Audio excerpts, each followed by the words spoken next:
Pada chapter 7 kali ini akan dijelaskan mengenai modul atau fungsi di dalam JavaScript.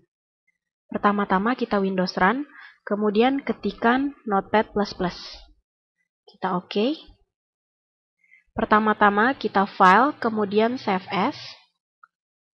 Misalnya di desktop dengan nama function.html.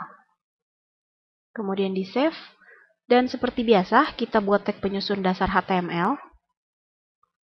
Di dalamnya terdapat tag head. Dan juga kita buat tag body.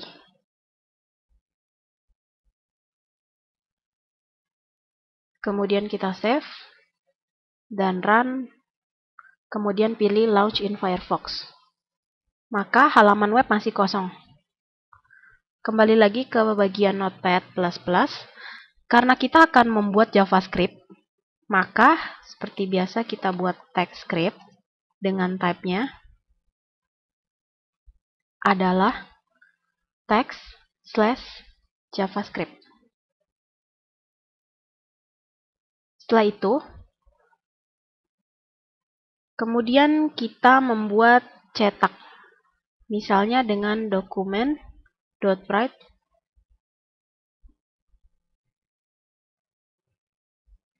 hello world. Seperti ini, kemudian di save dan refresh pada browser dengan menekan F5. Maka akan muncul tulisan hello world. Nah, tulisan hello world akan langsung dimunculkan pada saat page di load. Apabila kita gunakan fungsi tertentu untuk mencetak kata hello world, maka untuk mendefinisikan sebuah fungsi di dalam JavaScript, gunakan function, kemudian diikuti dengan nama fungsinya. Cetak. Seperti ini. Kurung kurawal buka dan kurung kurawal tutup jika ingin menambahkan parameter ke dalam fungsi. Setelah itu, kurung kurawal buka dan kurung kurawal tutup. Scope dari function cetak adalah dibatasi dengan kurung kurawal buka dan kurung kurawal tutup yang terdapat di sini. Misalnya di dalam fungsi cetak, di sini saya dokumen.write, saya cetak kembali. Ini adalah fungsi cetak. Kalau sudah, kita save, kemudian refresh pada browser. Maka tulisan di dalam fungsi cetak tidak akan muncul pada halaman web. Karena berada di dalam fungsi cetak, jika kita ingin memunculkan tulisan ini, maka kita perlu memanggil nama fungsinya. Misalnya di sini kita panggil cetak, kurung buka kurung tutup, kemudian kita save lagi, dan refresh lagi pada browser. F5, maka akan muncul tulisan ini adalah fungsi cetak. Dengan adanya modul atau fungsi di dalam JavaScript, maka kita dapat menjalankan sebuah statement secara berulang-ulang, maupun menjalankan sebuah statement tertentu pada saat event dijalankan. Misalnya, di sini kita membuat sebuah tag input dengan type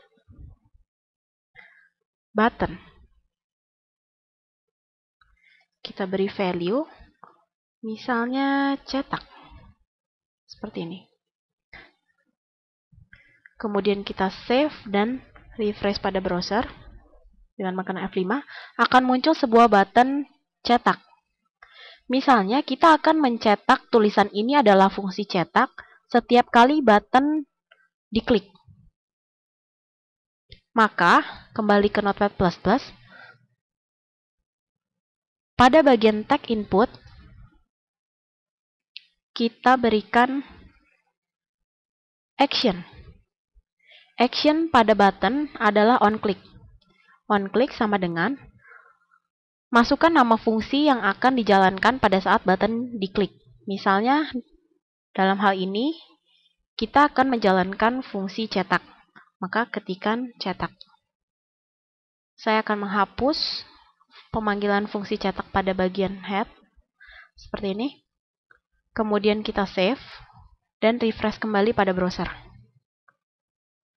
Maka setiap kali saya tekan button cetak, akan muncul tulisan ini adalah fungsi cetak. Kemudian kita kembali lagi ke Notepad++. Misalnya di sini sebuah fungsi cetak itu menerima sebuah parameter nama. Kemudian di dalam fungsi kita dokumen.write kembali. Kita berikan tag br untuk enter. Kemudian halo, nama. Misalnya seperti ini. Kemudian untuk memberikan parameter pada bagian onClick, tempat di mana cetak dipanggil, berikan parameter nama, misalnya Budi. Oke, maka seharusnya pada saat dijalankan di browser, karena kita mengirimkan parameter nama Budi, maka di sini akan dicetak halo Budi. Kita save, kemudian refresh pada browser. Setelah itu, kita klik cetak, maka akan muncul tulisan ini adalah fungsi cetak dan halo Budi. Sekian mengenai fungsi dan modul di dalam JavaScript.